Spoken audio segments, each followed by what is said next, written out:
Wheaties presents Dimension X. Adventures in time and space. Transcribed in future tense.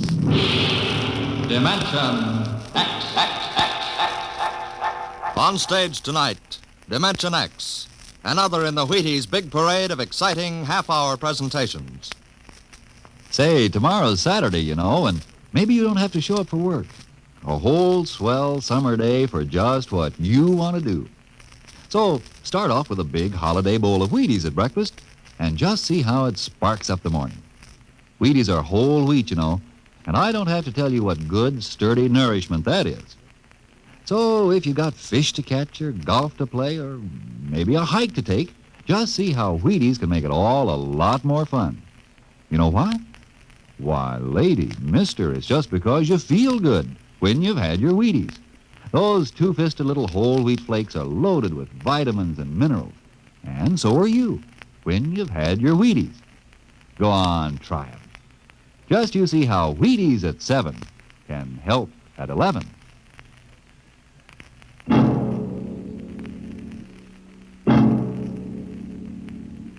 When the first space rocket lands on Mars, what will we find? Will we be welcomed with open arms, or will the Martians treat us as invaders? Only one thing is certain. Someday a giant metal ship will take off from Earth to travel through the black velocities, the silent gulfs of space, to descend at last into the darkness of the upper Martian atmospheres. And on that day, man will finally know the answers. The day we first land on Mars.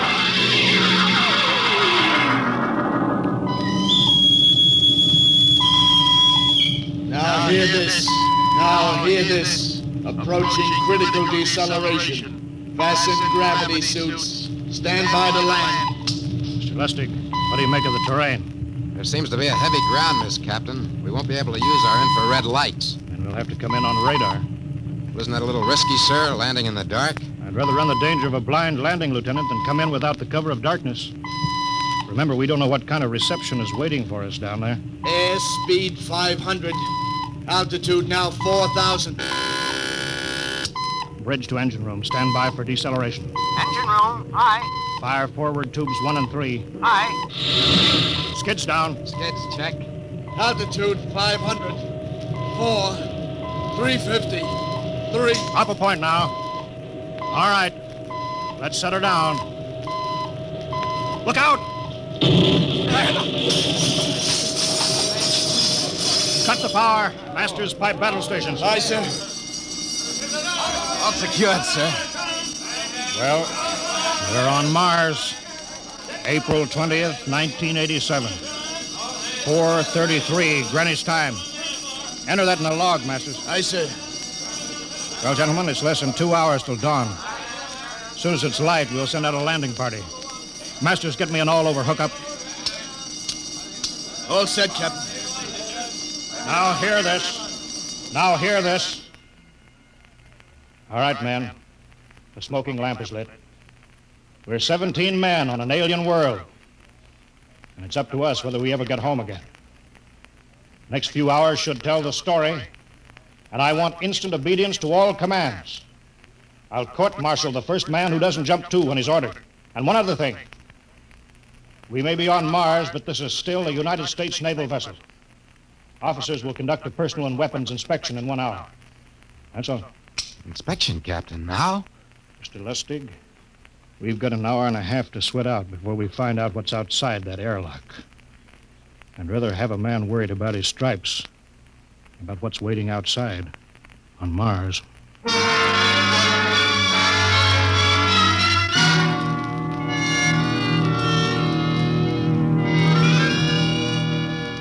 Now hear this. Landing party report to forward airlock. Captain Black, Lieutenant Hingston, Lieutenant Lustig, and Dr. Horst report immediately to forward airlock. It is now landing time -5. Sounds like they're paging us, Hingston. You ready, Dr. Horst? Yes, ready as I will ever be. Oh, come on, let's report to the airlock.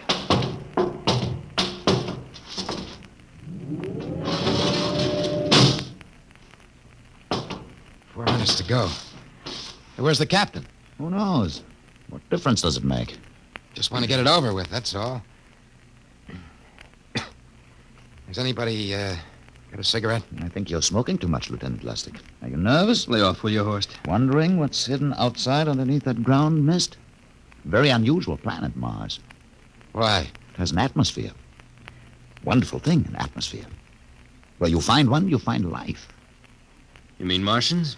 What do you think they'll look like? Who knows? Intelligent life can take many forms. You mean they may have green skins and eyes on stalks or something? A comic book conception is possible. Or they may have developed to a point that is far beyond us. Perhaps they have a science that can produce weapons far more dangerous than our atomic missiles. You think we may have to fight our way out? After all, we are invaders. Now hear this. Landing time -2. Landing All time right, -2. we heard this. I know what I'd like to find outside that airlock. Good old Illinois. You ever been there, Lustig? Only Chicago. Well, you ought to see my hometown. Green lawns, big white houses. Sounds like my hometown. My grandmother used to have one of those iron deers on the lawn. Every Halloween, we'd paint it another color. One time, we painted it black and white like a Holstein cow. Where does your family live, Horst? I have no family. When I was a child, they were gassed to death in the Dachau concentration camp. That's tough. Oh, it has its advantages. I have no ties on Earth. Nothing to lose now. I imagine I'm the only one on board who is free to enjoy our present peculiar position. All right, Lustig. You can button it up now. Aye, sir. Now, gentlemen, in 1 minute, we'll be the first men to set foot on Mars. Quite an honor, eh? As long as the medals are not awarded posthumously. Still uneasy, Dr. Horst? Captain Black, I've been uneasy ever since I can remember. On Earth and on Mars. Now, 30 seconds. Give me the intercom phone, Lustig. Masters? Aye, sir. Battle stations to be manned till we return. If we're not back in 2 hours, I want no rescue party sent out. Blast off and save the ship, you understand? Aye, sir. All right, gentlemen. 5 seconds. 4, 3, 2, 1. Lustig, open the outer airlock.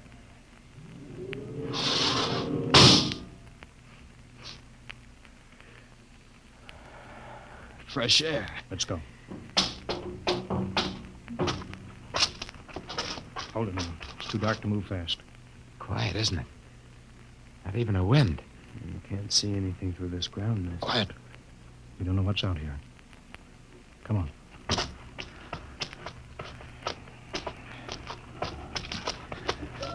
What the? Quiet! Captain, I could swear that sounded like a rooster.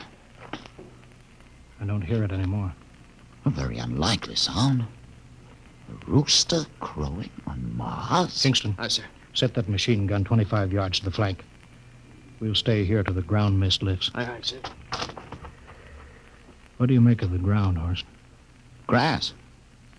Plain grass. You could see some large foliage there where the mists thinned out. What the heck is that? Kingston! Hold your fire, you fool! I hit it, Captain. What? Some kind of wild animal. I hit it. I could see the tracers, but it's still standing. Come on, Horst. Doctor, where are you? Up ahead. Admiring the wild animal. Careful, Horst. Wait for us. Don't worry, Captain. Huh. It's an iron deer. A lawn ornament. That's impossible. It's hollow. Interesting, isn't it? A whitewashed Victorian iron deer sitting on a lawn in the middle of Mars. I don't understand. Look around. The mist's lifting. Captain, look there. A house, a regular old-fashioned house. On Mars. Good Lord. I haven't seen carved scrolls and gingerbread like that in years. Look at that port swing. The geraniums. There.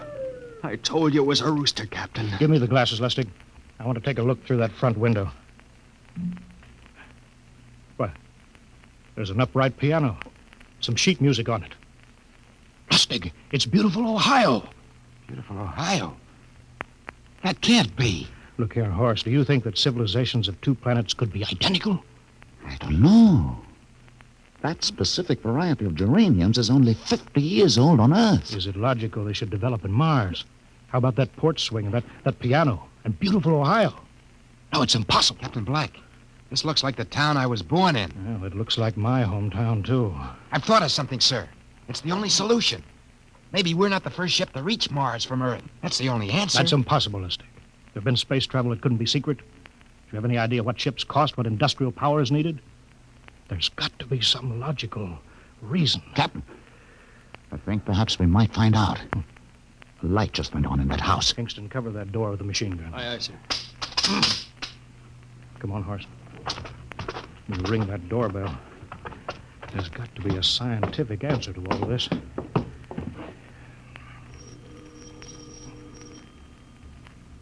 There's something moving in there. Stand back, Horst. Give me a clear shot. Maybe a Martian. Can I help you? We were looking... Well, if you're selling anything, it's much too early. No, wait a minute. What town is it? What do you mean? Are you census takers? No, we're strangers here. We want to know how this town got here. Is this a game? No, it's not a game. We're from Earth. From where? From Earth. Do you mean out of the ground? Hey, are you sure you're feeling well? Madam, we came in a flying ship across space. We're from the third planet. This is Mars. Now do you understand? Mars. You go away now, you hear? I'll call my husband from upstairs and he'll chase you. Now go on. This is Mars, isn't it? This is Green Lake, Wisconsin, in the United States of America. Bounded on the east by the Atlantic and on the west by the Pacific. Now, go away. Goodbye. Horace, do you suppose it's really possible? I've got to find out more about this. For the last time, now go away. Pardon me, madam. What year is this? Year? Well, 1928, of course. Oh, for goodness sake. You hear that, Horst? And we know it's 1987. And we know it's Mars. Is it possible that we got fouled up, made some tremendous blunder, and circled around and landed back on Earth? In 1928? Well, maybe some switch in time or dimension. Could we have shifted somehow and gone backward in time? Horst, it won't hold water. It's not logical. We've checked every mile. We went past the moon and out into space. We're on Mars. Find out anything, Captain? No, we're going back to the ship till I figure out some logical explanation for all this. Lustig, out at point. Aye, sir. Hingston in the rear. Keep that gun at half load. Aye, sir.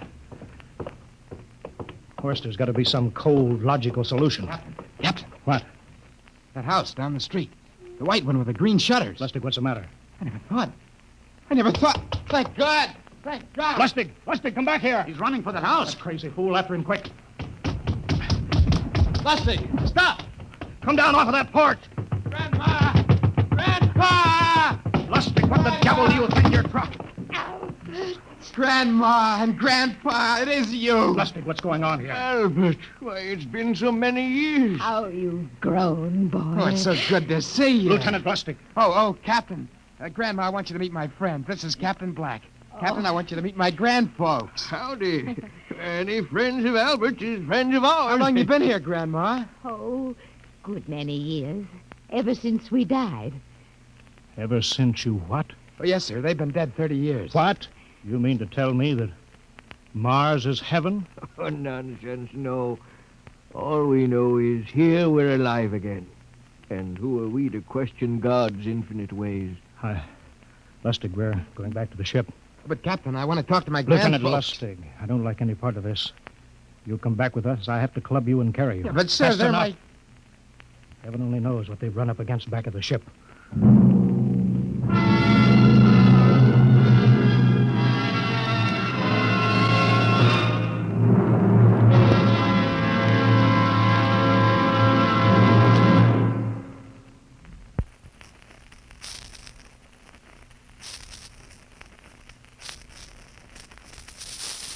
Dimension X will continue in just a moment. Well, now let's come back to Earth for a moment. And what's more appropriate than Wheaties and baseball? You'll see what I mean as I introduce Ed Prentice, who has a special treat for you. Carry on, Mr. Prentice. Folks, I'd like to have you meet a good friend of mine and a prominent member of a fine little organization known as the Chicago White Sox, Mr. Lucius Benjamin Appling. Ooh, Ed, don't say it like that. Whoever heard of a ball player named Lucius? What if I went around calling you Paul Edward Prentice? Let's just make it Ed and Luke, huh? All right, Luke. Say, just how long have you been with the White Sox? Over 20 years, Ed. Golly, I played in darn near 2,500 games. Then at bat almost 9,000 times. Man, I'm from way back. Well, Luke, you don't look it. How do you keep up the pace, anyway? Well, Ed, I sleep good. I eat good. I eat mighty good. Wheaties about 4 mornings a week. Those little old flakes put a lot of snap, even in an old-timer like me. Must be because they're 100% whole wheat. I sure like Wheaties and milk and fruit. You know, Luke, that's exactly what I hear from a lot of ball players and plenty of other people, too. No wonder they call Wheaties the breakfast of champions. Well, thanks, Luke Appling and Ed Prentice. You know, folks, you may not be a champion ball player, but Wheaties can help you feel like one. So try 'em. Wheaties, that is. See how Wheaties at 7 can help at 11.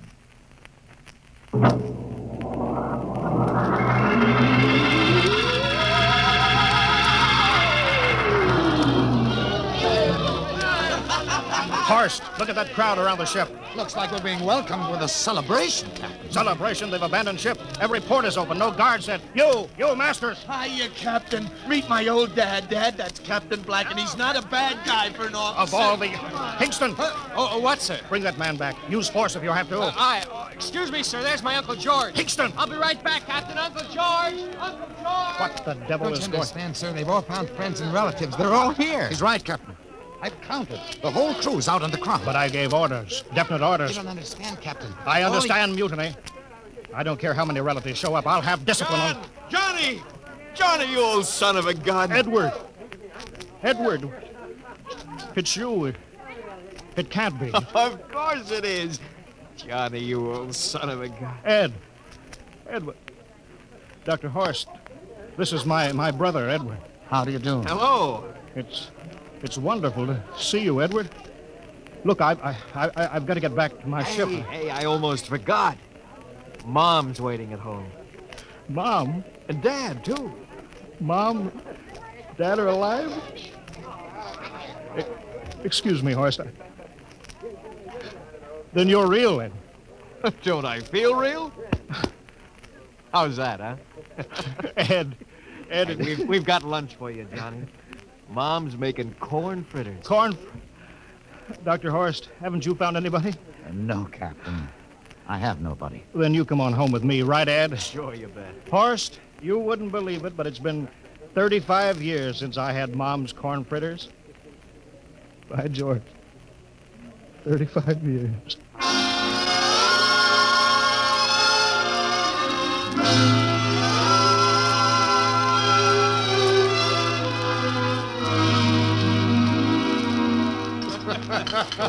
And there's plenty more in the kitchen, so don't hold back, Johnny.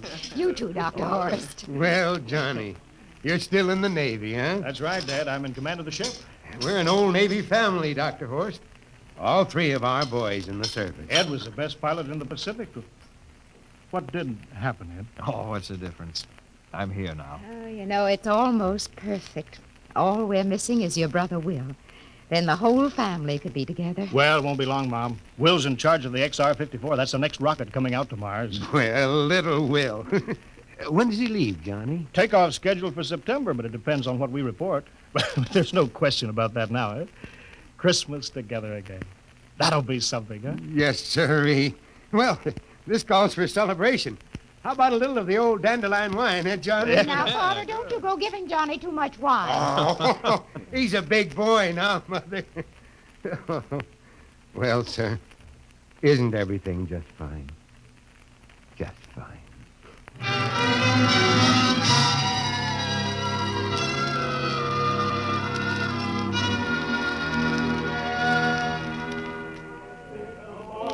The candlelights are gleaming on the banks of the Wabash, far away. Play another song. Sure, what do you have? Well, Dr. Horst, what do you think of my little family, Very nice. You know, I can't understand why you didn't find any folks here, Dr. Horst. It's just a shame. Everybody else is so happy. I never remembered my family, Mrs. Black. All I know is they were gassed at Dachau during the Second World War. When I was liberated, I was in a delirium 3 months. I cannot remember anything before then. A psychiatric phenomenon. That's terrible. Isn't there anything anybody can do? I don't want to remember. Oh. I haven't had a pleasant life. I prefer to be free of emotional entanglements. They interfere with a scientific approach. I'm sorry, Dr. Horst. Oh, I'll get it. Hey, that's our ring, long and 3 shorts. I remember that. Well, maybe we'd better call it a night. You must be getting tired, Johnny. I'd better be going back to the ship. Oh, nonsense. You stay the night. We insist. Oh, I just couldn't rest thinking of you all alone on that ship. Oh, I'll be all right. Well, good night. Oh, wait a minute, Dr. Horst. That phone message was for you. Me? Yes, that's right. A message from Anna. Anna? I don't remember any Anna. She asked if you were better. Perhaps she's someone you knew at Dachau. Anna? She said she's coming over here first thing in the morning. So you'll have to stay over. Yes, Well, that but... settles it then. You stay here, Horst. You can bunk with me in my old room. Oh, but Johnny, we thought you'd like to be with Edward. So you could talk the way you used to. Well, we can't put Dr. Horst on the daybed. I think we better share the room tonight. There'll be plenty of time for talking, Ed. I guess so. Well, I suppose I better drop back to the ship. You know, Ed, security check. Well, why do you have to do that here? Well, I don't know. There's no good reason, I guess. Well, suppose we skip it tonight. Oh, sure. Well, good night, everybody. Oh, it's good to have you home, Johnny. It's good to be home, Mom.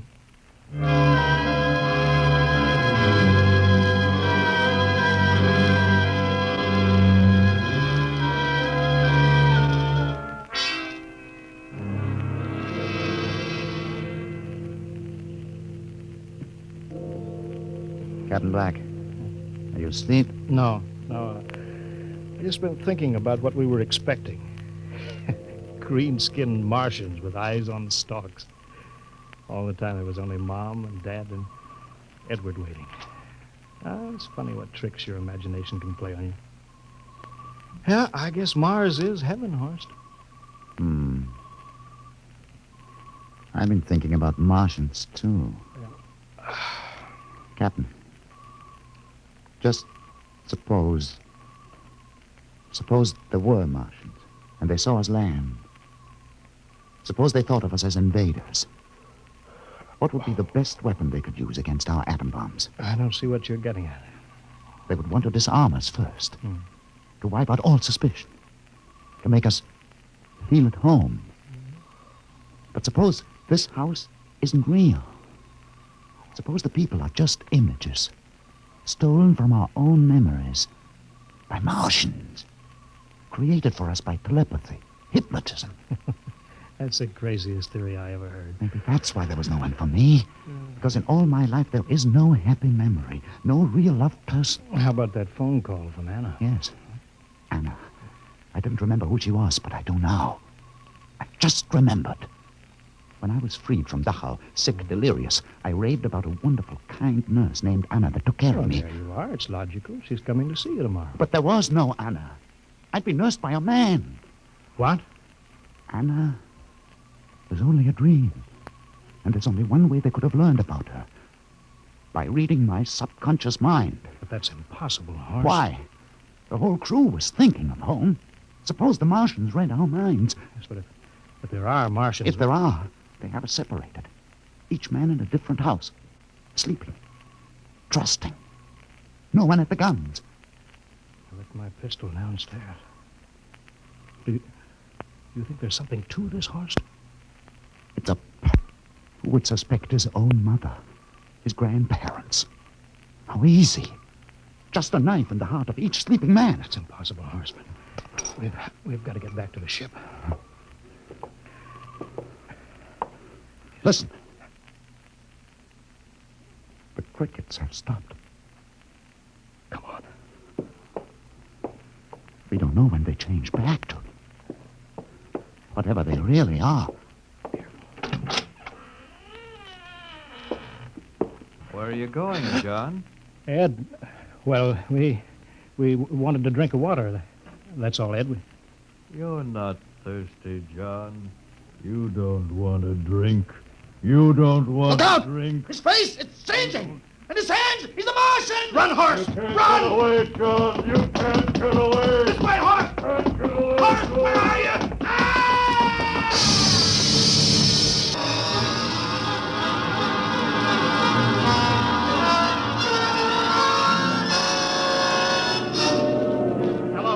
Hello, can you hear me, Earth? This is Captain John Black, the XR-53, calling from Mars. I've locked myself in the ship, but they've crippled it. I can't take off or fire the guns, and they're coming for me now, the Martians. I'm all alone here. All the rest are dead. Hinkston, Lustig, Dr. Horst. Poor Horst, he didn't even reach the door. Listen, they're trying to break through the hull now. Edward and Mom and Dad and all the folks. But they're changing now, melting and changing back into... They're Martians. Can you understand me? Martians, not men. They made us think that Mars was heaven, and we fell into the trap. Can you hear me, Earth? You've got to stop the next rocket. Tell my brother Will. Tell my brother Will not to come. They'll trap him, too. They'll kill them all. Hello, can you hear me, Earth? This is John Black on Mars. Hello, Earth. This is John Black on Mars.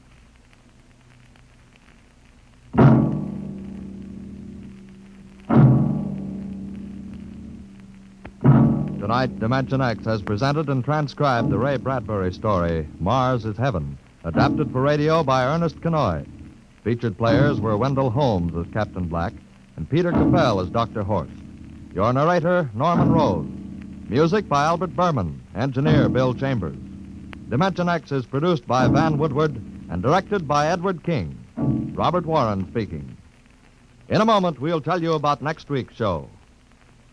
And now, here is your Wheaties man, Frank Martin. Folks, tonight we have a special guest for you. Here he is, Joel McRae. Hello, Frank Martin. I kind of expected to see a package of Wheaties sticking out of your pocket. What? Did I forget him? You must like Wheaties, Frank. Sure, don't you? You bet. I'm joining the big parade of Wheaties programs, you know, with Tales of the Texas Rangers come Saturday night. That promises to be real entertainment, Joel.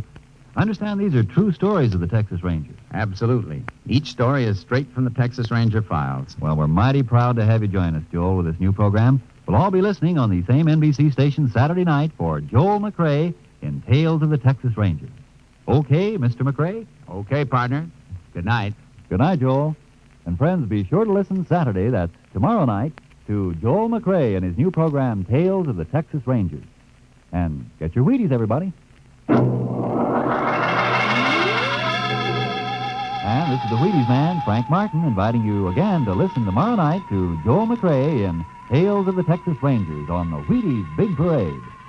See you then.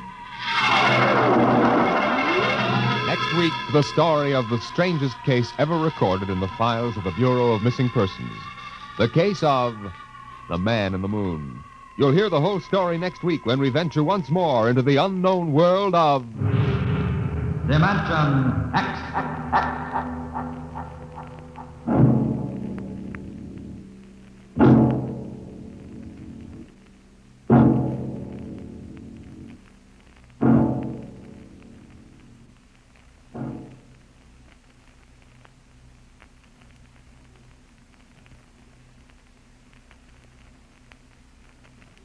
This is NBC, the national broadcasting company.